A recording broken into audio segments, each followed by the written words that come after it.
കഴിഞ്ഞ 5 വർഷക്കാലെടുത്താൽ CSIR, UGC net, JRF fellowship കണക്കെടുത്താൽ തന്നെ ഗവേഷണ രംഗത്ത് നിന്ന് സർക്കാർ പിൻവാങ്ങുന്നതിൻ്റെ അടയാളങ്ങളാണ് കാണാനാവുക.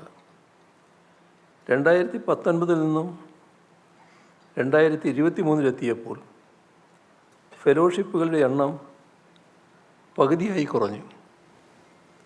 ഇതാണ് കണക്ക് വ്യക്തമാക്കുന്നത്. രാജ്യത്തെ ശാസ്ത്രീയ ഗവേഷണം പ്രോത്സാഹിപ്പിക്കുക എന്ന ലക്ഷ്യത്തോടെ നൽകി വരുന്ന നെഹ്റു സയൻസ് ഫെലോഷിപ്പ് ഉണ്ടായിരുന്നു. കഴിഞ്ഞ 5 വർഷമായി അത് നൽകിയിട്ടേയില്ല. ഗവേഷണ സ്ഥാപനങ്ങളുടെ മുൻകൈയിൽ നടത്തുന്ന സിമ്പോസിയങ്ങളുണ്ട്. ആ സിമ്പോസിയങ്ങൾക്ക് നൽകുന്ന തുക 1/3 വെട്ടിച്ചുരുക്കി.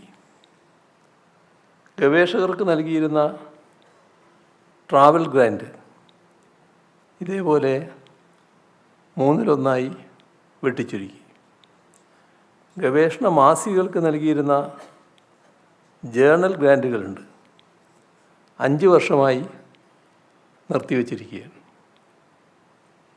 ശാസ്ത്ര ഗവേഷണങ്ങൾക്കായി നീക്കിവെക്കുന്ന തുകയിൽ 7% കുറവ് വരുത്തിയിരിക്കുന്നു.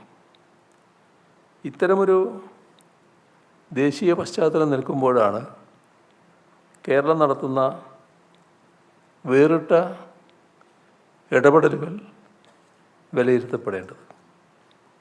ഗവേഷണം പ്രോത്സാഹിപ്പിക്കുക മാത്രമല്ല, അവയെ നമ്മുടെ സമ്പദ്ഘടനയുമായി വിളക്കിച്ചേർക്കുന്നതിനുള്ള ഇടപെടൽ കൂടിയാണ് നാം നടത്തുന്നത്.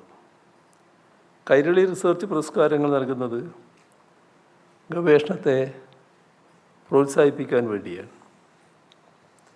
നവകേരള സൃഷ്ടിക്ക് അനുയോജ്യമായ ഗവേഷണങ്ങൾക്ക് പ്രോത്സാഹനം നൽകുന്നതിനായി ചീഫ് മിനിസ്റ്റേഴ്സ് പോസ്റ്റ് ഡോക്ടറൽ ഫെലോഷിപ്പുകൾ ലഭ്യമാക്കുന്നുണ്ട്. 14.5 കോടിയിലധികം രൂപയാണ് ഇതിനായി ഇതുവരെ ചെലവഴിച്ചിട്ടുള്ളത്. സംസ്ഥാനത്തെ സർവകലാശാലകൾ, കോളേജുകൾ, ഇതിലെല്ലാം അക്കാദമിക് സമൂഹത്തിന് നൊബേൽ ജേതാക്കൾ അടക്കമുള്ള അക്കാദമിക് വിദഗ്ധരുമായി ആശയവിനിമയം നടത്തുന്നതിനുള്ള അവസരം ഇപ്പോൾ നാം ഒരുക്കുന്നുണ്ട്. സംസ്ഥാനത്താകെ 30 മികവിൻ്റെ കേന്ദ്രങ്ങൾ സ്ഥാപിക്കാനാണ് ഉദ്ദേശിക്കുന്നത്. ഇത്തവണത്തെ സംസ്ഥാന ബജറ്റിൽ സെൻറ്റർ ഓഫ് എക്സലൻസിൻ്റെ പ്രവർത്തനത്തിനായി 38 കോടി രൂപ നീക്കിവെച്ചിട്ടുമുണ്ട്. ഗവേഷണ രംഗത്തെ പരസ്പര സഹകരണം ഉറപ്പാക്കൽ, അവയെ വ്യവസായ മേഖലയുമായി ബന്ധിപ്പിക്കൽ, ഇതെല്ലാം ഉദ്ദേശിച്ചാണ് Kerala network for research support യാഥാർത്ഥ്യമാക്കിയത്. ഇതിനെല്ലാം പുറമെയാണ് ഗവേഷണ ഫലങ്ങൾ സമൂഹത്തിൻ്റെ താഴേത്തട്ടിലേക്ക് എത്തിക്കുക എന്ന ലക്ഷ്യത്തോടെ സർവകലാശാലകൾ കേന്ദ്രീകരിച്ച് 200 കോടി രൂപ മുതൽ മുടക്കി ട്രാൻസ്ലേഷണൽ റിസർച്ച് ലാബുകൾ സ്ഥാപിക്കുന്നത്. 2021 അധികാരത്തിൽ വന്നപ്പോൾ LDF സർക്കാർ മുന്നോട്ട് വെച്ച ഒരു വാഗ്ദാനം നൂതന സാങ്കേതിക വിദ്യാ പ്രോത്സാഹനമാണ്. അതിനുതകുന്ന നടപടികൾ സർക്കാർ സ്വീകരിച്ചിട്ടുമുണ്ട്. അത്തരം പ്രോത്സാഹനം ഉന്നത വിദ്യാഭ്യാസ സ്ഥാപനങ്ങളിൽ തന്നെ ആരംഭിച്ചിട്ടുമുണ്ട്. Young innovators programme, accelerating adoption of emerging technology solutions in government, innovation by youth with disability.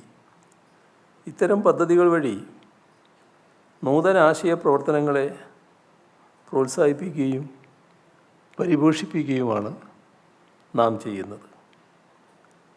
സർവകലാശാലകളിലെ പഠന ഗവേഷണ വിഭാഗങ്ങൾ സർക്കാർ മേഖലകളും തമ്മിൽ സഹകരണാത്മക പ്രവർത്തനങ്ങൾ ആവിഷ്കരിച്ച് ട്രിപ്പിൾ ഹെലിക്സ് മാതൃക ആവിഷ്കരിക്കാനായിട്ടുണ്ട്. 8985 സ്ഥാപനങ്ങളിൽ ഈ പദ്ധതി നടപ്പിലാക്കി. വിദ്യാർത്ഥികൾക്ക് വേണ്ടിയുള്ള ഇന്നൊവേഷൻ ചാലഞ്ച് സംഘടിപ്പിക്കാനുമായി ആദ്യ തലത്തിൽ മുഴുവൻ പേർക്കും പങ്കെടുക്കാൻ അവസരവുമൊരുക്കി. മികച്ച നൂതന വിദ്യകൾ മുന്നോട്ട് വെച്ച 9957 പ്രാഥമിക വിജയികൾ, 2445 ജില്ലാതല വിജയികൾ, 432 സംസ്ഥാനതല വിജയികൾ, ഇവരെയെല്ലാം തിരഞ്ഞെടുക്കാനായിട്ടുണ്ട്. ചാലഞ്ചിൽ പങ്കെടുത്ത 3 തട്ടുകളിലെയും വിദ്യാർത്ഥികൾക്ക് സാമ്പത്തിക പ്രോത്സാഹന സഹായം നൽകിയിട്ടുണ്ട്. നൂതന സാങ്കേതികവിദ്യ രജിസ്റ്റർ ചെയ്യാൻ ഡിജിറ്റൽ പ്ലാറ്റ്ഫോം വികസിപ്പിച്ചു. ഇതുവരെ 190 നൂതനാശയങ്ങൾ പോർട്ടൽ മുഖാന്തരം നമുക്ക് ലഭ്യമായിട്ടുമുണ്ട്.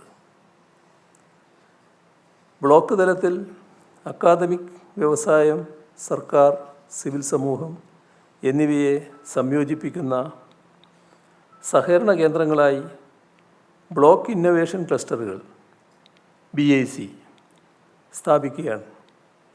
ആരോഗ്യമേഖലയിലെ നൂതനാശയങ്ങൾക്കായുള്ള ഒരു ഇന്നൊവേഷൻ സോൺ എമർജിംഗ് ടെക്നോളജീസ് പദ്ധതികളിലൂടെ നടപ്പാക്കിയിട്ടുണ്ട്.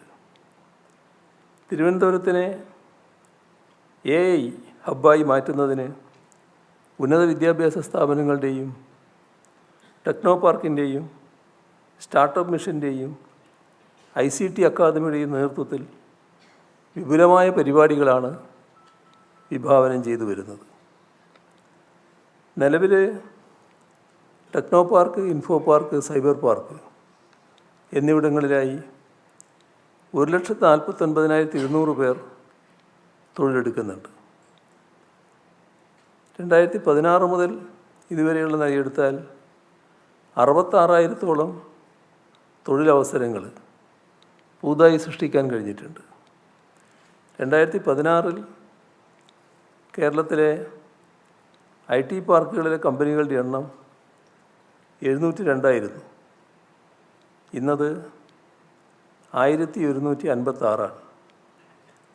കേരളത്തിൽ നിന്നുള്ള ആകെ IT കയറ്റുമതി 2016 34,123 കോടി രൂപയുടേതായിരുന്നു. ഇപ്പോഴത് 90,000 കോടി രൂപയായി വർദ്ധിപ്പിച്ചിട്ടുണ്ട്. 2016 155 ലക്ഷം ചതുരശ്രടി ബിൽറ്റപ്പ് സ്പേസാണ് ഉണ്ടായിരുന്നത്. ഇപ്പോഴത് 223 ലക്ഷം ചതുരശ്രടിയായി വർദ്ധിപ്പിക്കാൻ കഴിഞ്ഞിട്ടുണ്ട്. കേരള സ്പേസ് പാർക്ക് K-സ്പേസ് സൊസൈറ്റിയായി രജിസ്റ്റർ ചെയ്ത് പ്രവർത്തനം ആരംഭിച്ചു. 3.5 ഏക്കർ ഭൂമിയിൽ കെട്ടിടങ്ങളുടെ നിർമ്മാണത്തിനായി നബാർഡ് സഹായത്തോടുകൂടി 241 കോടി രൂപ അനുവദിച്ചിട്ടുണ്ട്. ഇലക്ട്രിക് വാഹനം രൂപകൽപ്പനയിലും മൈക്രോചിപ്പ് രൂപകൽപ്പനയിലും മെസ്സേഴ്സ് സെൻറ്റപ്പിൾ, മെസ്സേഴ്സ് വെസ്റ്റ് ഗാർഡ്സ് എന്നിവയുമായി സഹകരിച്ച് പ്രവർത്തിക്കുകയാണ്. ഈ സഹകരണം ഇലക്ട്രിക് വാഹന രൂപകൽപ്പനയിലും RISCV പ്രോസസ്സർ രൂപകൽപ്പനയിലും അത്യാധുനിക സാങ്കേതിക വിദ്യയിൽ പ്രവർത്തിക്കുന്നതിനുള്ള അന്തരീക്ഷം സൃഷ്ടിക്കുകയാണ്. നൂതന സാമഗ്രികളുടെ വികസനത്തിൻ്റെ കേന്ദ്രമായി കേരളത്തെ മാറ്റുക എന്ന കാഴ്ചപ്പാടാണ് നമുക്കുള്ളത്.